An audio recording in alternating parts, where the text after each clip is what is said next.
Hello, I'm Joel Blackford, returning for another video, number 5, from Beth Hesed Sabbath Fellowship. This is our video series called Biblical, Historical, and Prophetic Patterns. This is our 5th video, so if you haven't seen the other videos, you'll be lost at times because we're dealing with the time frame of 1540 through 2030, Common Era. And if you haven't seen what's gone on before and the patterns and the historic dates and markers, I think you'll be lost. What we've covered so far is 6,000 years of time, the creation series, which is 6 days, 6,000 years. The 7th day, the rest day, would be the millennium. And we've also covered 2,000-year increments and patterns, 1,000 years, 700 years, with First Enoch 91 and 93.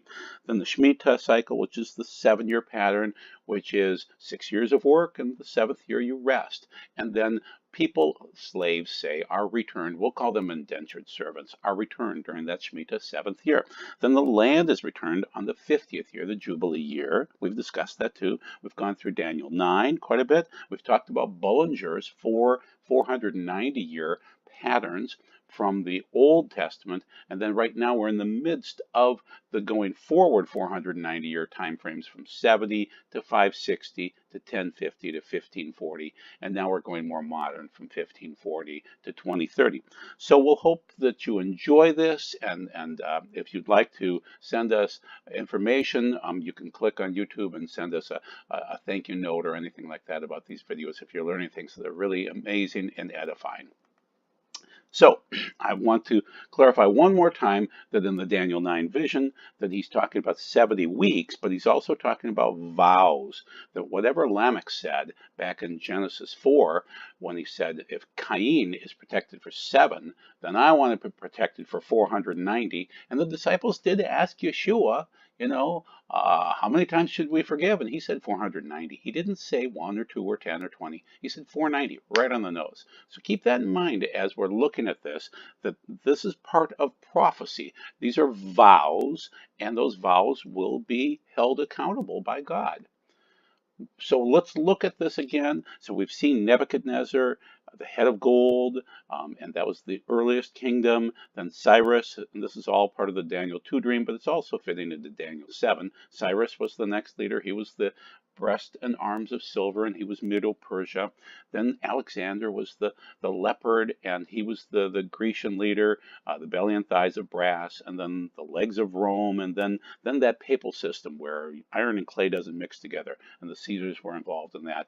I put off to the right-hand side Justinian 1, really ended the 560 time frame with his anti-Semitic thoughts and laws and things like that, and so that caused Rome to finally fall because he tried to hold it together somewhat, and then when he died, everything fell apart after that. They dated here that 476 AD that Rome fell, but technically Justinian I was still trying to keep some form of the Roman Empire going at that point in time. And then the schism occurred when Pope Benedict, the horrible Pope, on the 9th, occurred in 1050 as we had the schism between East and West, and that resembles that Greece, that thighs of brass as they separate there. Then Suleiman the Magnificent was a Muslim fellow, but he blessed God in terms of sealing the Eastern Gate. So not only did he seal the Eastern Gate and put a cemetery underneath, but then he also put a new Eastern Gate above it, so that really Yeshua could walk through one or the other, and we'll see which one, or he could float through one or the other if he doesn't want to come close to the Muslim graves underneath. Then I'm seeing at the end it'll all be punctuated by the beast coming by, I believe, 2030. But we'll see. I mean, I don't know. I'm not a prophet. I'm just telling you that these are patterns based on 490-year prophecies that are from the Bible.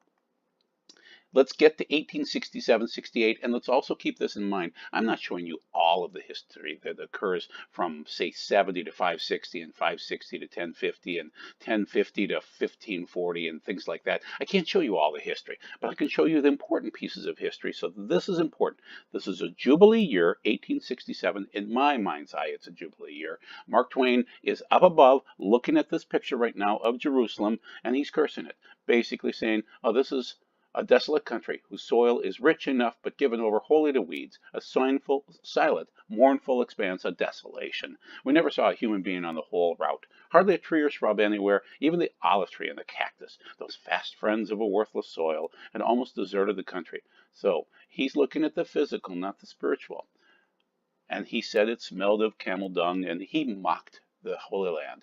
There are many people today that do that too. There's a fellow named Rick Wiles that constantly calls it the unholy land, and I really get sick and tired of him. He's just like Mark Twain. He's so arrogant.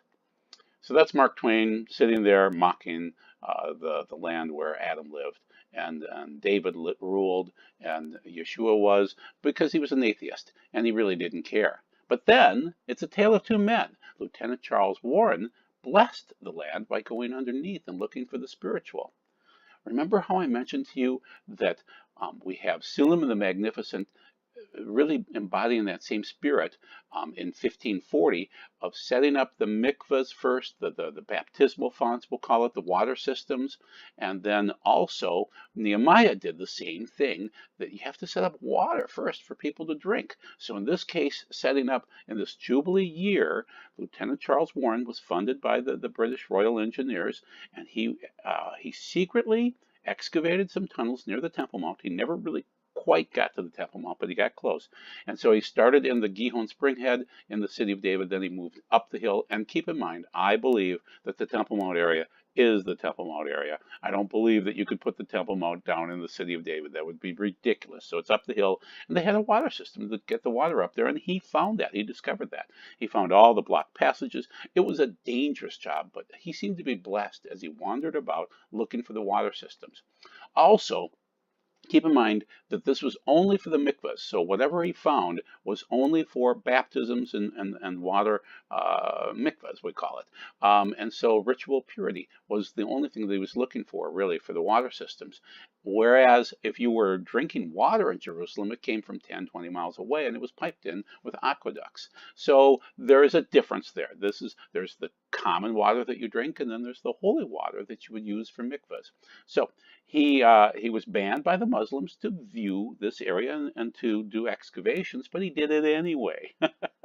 Because Twain was up above cursing the land, and the Muslims were so entranced by what Twain had to say because he was cursing like they wanted it cursed. And so he was able to prove that the water came up from the city of David up the hill to the Temple Mount. So in October 1867, at that time frame that would be the Jubilee time frame, which was very close to Yom Kippur, he entered the Gihon Spring and began to investigate the underground tunnels surrounding the spring. There he discovered a vertical shaft that led to a man-made tunnel connecting the spring. At the foot of the hill to the hill's peak, he proposed that the system was intended to connect the city's residents with the spring, and the water was drawn from this shaft. One 19th century British historian wrote, "It was Warren who stripped the rubbish from the rocks and showed the glorious temple standing within its walls, 1,000 feet long and 200 feet high, of mighty masonry. It was he who laid open the valleys and now covered up that was now covered up and hidden, he who opened the secret passages and the ancient aqueducts, the bridge connecting the temple and the town." Warren, in fact, found not the wells of the temple, but the outer retaining walls of the temple platform. This is from Gila Yudkin. He's a tourist host over in Israel, and so he's an expert on this because he's seen these things and talked about it for many, many years. This is Hezekiah's tunnel, and it's there today. You can go view this if you'd like to. It's an amazing work, a feat of engineering, and Warren found this. But keep in mind, mikvahs come first. God wanted this to be discovered first. So now let's move forward from 1867, a Jubilee year, and let's land on 1917, another Jubilee year, and see what occurred. See if we can find prophetic patterns that match my assumption that this is a Jubilee year. First of all, the USA declared war on Passover, 14 Nisan, 4/6 of 1917. That's amazing right there. The Balfour Agreement, creating Israel, was signed on 17 Cheshvan, 11/2 of 1917. Okay, and that's also the date of the Noahic flood, so very interesting day. Then Lieutenant Charles Allenby, known as Allah haNavi. Do you see it in Allenby there? So Allah, the prophet of Allah, okay, peacefully walked into Jerusalem during Hanukkah, 26 Kislev of 12/11/1917. Then Fatima, there were some odd apparitions that occurred the 13th of every single month for 6 months straight during 1917, culminating in October. Now, there was one technically on the 19th, but the kids were sick. So really weird. So let's look through these things. World War I was declared on 1917, And in 1917, on April 6th, you can see it there, which is Passover. That's miraculous in itself. But then it continues on. Then the Balfour Agreement in 1917, there's a picture of the newsprint for that. And it's called Palestine again, too. So then the prophet of Allah, Allah walks in and conquering in 1917. And Allenby elected to make his entrance through the Jaffa Gate instead of by horse or by vehicles to show his great respect for the holy place on foot. I don't think you could ride through a horse. It was too low. I think they'd be able to get through the gate. So he walked respectfully. He was a God-fearing man, and he moved north. Eventually, he captured Gaza. Then he moved north and defeated the Ottomans and captured Jerusalem on the first day of Hanukkah. December 9th, 1917. Amazing. This is all miraculous, but it's all 1917. So that's why I believe it's a Jubilee year, because there are so many patterns that fit in with this. Here's the kids. These kids are in Fatima, Portugal. Fatima is the daughter of Muhammad. So keep in mind, parts of Portugal and Spain were conquered by the Muslims, and many Catholic kids to this day are called Fatima, which is really bizarre. And also keep in mind, in 2019, the Pope just had a get-together where he met with Muslim leaders and tried to unify the Muslim and the Catholic faith. Okay, so this is a creepy event, the 13th of each month, and then the last one, there it was. On October 13th of 1917, 70,000 people saw some kind of a UFO. Weird, strange UFO. I don't know how to describe it, and I'm not a UFOologist, okay? I usually consider it to be demonic. But just keep in mind, my opinion here is that Mary is not a co-redemptress, that Yeshua is our one and only Redeemer. And so when you have these weird visions of Mary, it's usually demonic. And this was an odd one. Whatever message she gave the kids seems to be accurate, but kind of creepy. So then we move forward from 1917 to the start of Israel.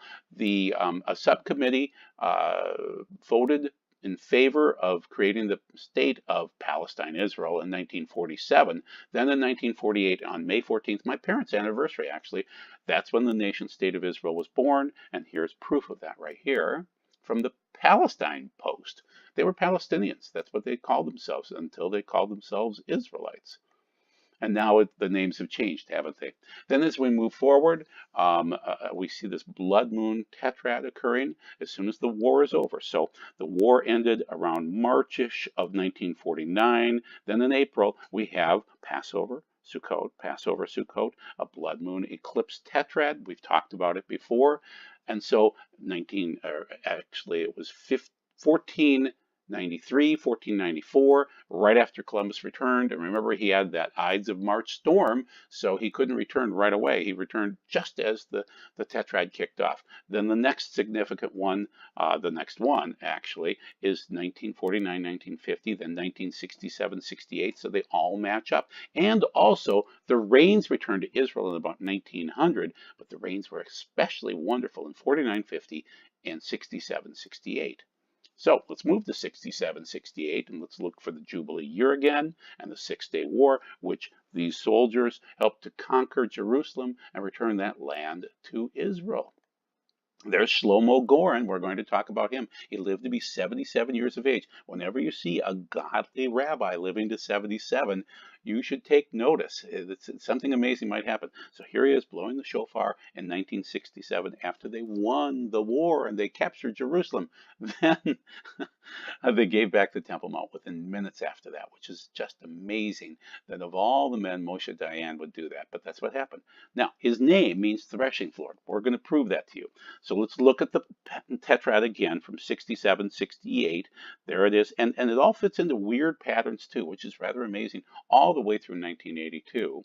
And so I just wanted you to see that and then move forward now. Oh, this is another pattern. So you can see, Passover, captured, Sukkot, Passover, Sukkot. It's just interesting how these patterns work out. So I wanted you to see those. So here it is, Goren. I think this is amazing that the guy that blows the shofar, the rabbi on the Temple Mount, is named after the threshing place. Do you see the red line there, the little red arrow pointing down? That's the threshing place there in the middle there. And that's what Goren means. That's his name. And then here's another proof from 2 Samuel, where you see Goren and Goren with the red arrows pointing down. He's the threshing place. And that's what David purchased after he took the census. So it's rather amazing that the rabbi again, that was named Goren, was blowing the shofar at the Goren in 1967. These are all patterns. They're all amazing. Now we move forward from this time frame. I believe what occurs in 1967 when Moshe Dayan gave back the land, the Temple Mount land, that the first seal opened up, and it's against the west. And what you'll notice is after 67, you'll see just our society starts to fall apart. We have the hippie generation, we have sex, drugs, and rock and roll, and all of those things really kicked off around 1967, 68. And so that would be the west. And so he wears a crown, he has a bow, he has no arrows. Arrows would be indicative of children, and children have been minimized in the last 50 years here. So that's the first seal, and he came conquering. Nike, that is the god of Nike, so just keep that in mind. So the first seal is against the west, and I watched as the Lamb opened the first of the 7 seals. Then I heard one of the 4 living creatures say, in a voice like thunder, "Come!" And I looked, and there before me was a white horse. Its rider held a bow, taxon. It's first listed in Genesis 9 when Noah sees the bow, the taxon, in the sky, and that's a rainbow. So it's a sign of a covenant. But in this case, and it's called Chesed in the Hebrew. So in this case, it is part of a covenant, but it's not necessarily a good covenant. And he was given a crown, Stephanos. So if he was given a diadem in the Greek, that would be a king's crown. So it's a Stephanos. That means that he's really just a winner in terms of military victories. And he was bent on Nikon, Nike, and so that is conquering, and that is very reminiscent of a Greek god. So in this case, I would argue, many people out there argue, especially the SDAs, the Seventh-day Adventists, that this is Jesus. It's not. Because Jesus would not wear a winner's crown, he would not have a bow without arrows, and he wouldn't be sporting anything with Nike on it. So let's look at the first seal, and I claim again, you can see on the top there that it's not Jesus. So IR 28 of 1967, the first seal opened, a spirit of a destroyer. That's found in Jeremiah 51, 1 through 3, that he bends the bow, bends. It's found 3 times there, bringing a bend spirit, anti-God spirit, anti-life, anti-Messiah spirit, destroying Western civilization, and that's Taxon and Keshet. But he is sans arrows. He has no arrows, so there's no children involved in this. It's an anti-life type of a thing, and that's what's happened since 1967. And if you want to check out Jeremiah 51, 1 through 3, you will see that in the Hebrew, if you can read that, it's a rather amazing section. And that seems to match up with what we're going through right now with the first seal. And it is west based on Zechariah 6 directions. The second seal is east of Jerusalem. My opinion is that George Bush heard a voice. I don't know if it was from God or from Satan or whatever else, but the voice said, attack Iraq. In 2001 on 9/11, sometime after that, he heard that voice. He mentioned that statement to a Saudi ambassador years later. So that's the second seal. It's red. So when the Lamb opened the second seal, I heard the second living creature say, come. Then another, that's allos. So that's one other reason why I argue with the SDAs that it is not Jesus in the first one, because this is another. This is allos in the Greek. Another horse came out. So that means that whatever the white horse and the red horse are, they're similar. They're another. It came out, it's a fiery red one. Its rider was given power to take peace, shalom, from the earth, and to make people kill each other, and to him was given a large sword, Makira. That is a large sword, but it's a killing sword. It's not as big as a Rumphea sword. That we'll see during the fourth seal, much later on. So on 9/11, 2001, the second seal opened. That was War Red Horse East. Terrorists hit the Twin Towers in New York. A Makira war sword opened up with radical Muslims east of Jerusalem. It ensued in 2003. Within weeks, the Shemitah year ends of 3/19 of 2003, Adar 15, as an apocalyptic war was declared on Muslims via the Alos Puros, the fiery red horse. Third seal is black and north. And that is interesting because I was part of that prophecy, so we'll discuss that in a moment. When the Lamb opened the third seal, I heard the third living creature say, "Come." And I looked, and there before me was a black horse. Its rider was holding a pair of scales that denotes judgment in his hand. Then I heard what sounded like a voice coming from among the four living creatures saying, 2 pounds of wheat for a day's wages, and 6 pounds of barley for a day's wages. That's what poor people buy, barley and wheat. And do not damage the oil or the wine. That's the rich. So you're being judged at this point in time. So you should notice the difference. The poor, they're going to pay for this immensely, and the rich aren't going to care. There's no damage to the oil or the wine because the rich could care less. If a bottle of wine is $6 or $200, they'll just buy it. They don't care. But if your wheat costs you, a day's wages, or your barley, you're going to notice it. So there's this judgment between the rich and the poor, and unfortunately, as the stock market keeps on going up, you see such a differentiation between the rich and the poor, which is not what God wants. You're supposed to share, and it's supposed to be willingly. The third seal then opened, I believe, on Av 9. 7/29 of 2012. It did open during the summer, though, where famine, the black horse, so wheat and crop failures occurred and started to occur more and more and more. We've had GMO problems in northern Asia and Europe and America, for that matter, too. In northern climates, starvation intensifies each year as you see these weather effects. Since 2012, you have seen the strangest weather. But the most important thing is it opened following hurricane, or just prior to Hurricane Sandy, as it was prophesied, and the beginning of God's sealed judgments on the USA. The sign of America's downfall are snow and a broom after Sukkot, but before the end of October 2012. So that was prophesied, that exact quote, by a young man named Chris, and then a friend of mine named Mark said, "Oh, you need to read 1 Kings 12, and if you'd like to, you could read that, and you'll see that the prophecy matched up with Jeroboam's false Sukkot festival, which occurred exactly on Halloween of 2012, October 31st, and then we had the divided election, just like Jeroboam and Rehoboam from 1 Kings 12, and then the last day of the Sukkot, the false Sukkot, we had the snow and the broom. We had this big snowstorm that was kicked up by Hurricane Sandy. So it all matched up. It was prophesied, and it was explained, and it was coming against Wall Street. And that would fit with seal number 3, too, so just keep that in mind. Then we have the 2014-2015 blood moon eclipse tetrad, and that you can see right there, Passover Sukkot, Passover Sukkot, and you have some other eclipses that were equidistant too, which is very, very interesting. And those things stopped in 2018, 2019 too, so just keep that in mind. This is part of that 2010 through 2019 eclipse pattern of 40 eclipses, 10 of which were blood moons, or 10 of which were blood moons, and 4 of which were part of this eclipse right here. And so it's just very, very interesting how this pattern is now finished, and we're kind of in limbo right now in 2019. Here it shows it again. So hopefully you'll see the patterns.